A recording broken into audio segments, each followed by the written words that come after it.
तर मित्रांनो, आम्ही निघालो होतो बोरं खायला. कारण की आमची तर फेमस दगडानंतर हेच आहे. कारण की आमची तर जास्त पाणी नाही आहे. त्यामुळं त्यानंतर आम्ही इवा आहे की जागी आम्ही बघायला गेलो. पण इवा आमची झोपली होती.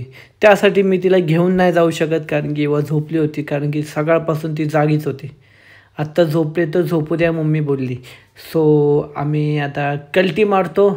तर एकदा आमचा फेस बघा भाई, थोबाड बघा आमचं कसं आहे.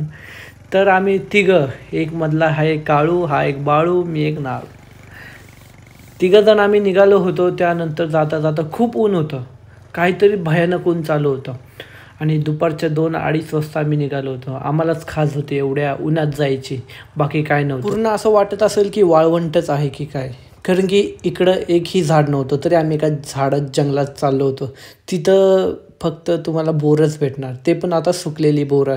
कारण की मी 20-25 दिवसाआधी गावी आलो होतो तेव्हा तर चांगले होते, बट आता सगळे सुकलेली बोरं होते.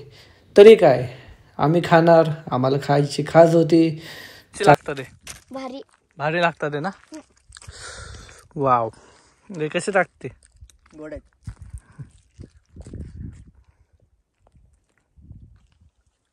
जसं झाडांना द्राक्ष लागतं तसं आमची तर बोराच्या झाडाला एवढी बोरं लागतात. बघू शकतो फुल लाल लाल झालं. थोडंसं पाणी भेटलं असतं तर काहीतरीच. एवढी झाडे 100 ते 200 झाडं इथं आहेत, पण कोण पण खात नाही इथं. मग आमच्यासारखे गरीब लोक येणार आणि खाणार. आम्हाला इथे येऊन 1-1.5 तास झालं होतं आणि खूप ऊन लागायला लागलं होतं. तर आम्ही बोलतो आता घरी कल्टी मारू. त्याआधी एक तुम्हाला विहीर दाखवतो आमच्या इथली, जे की त्यात पाणी नाही आहे. कारण की उन्हाळ्यात इथं खूप सीन होतं. पावसाळा हिवाळा खूप पाऊस असतो आणि पाणी पण असतं, पण आत्ता पाणी काहीच नसतं.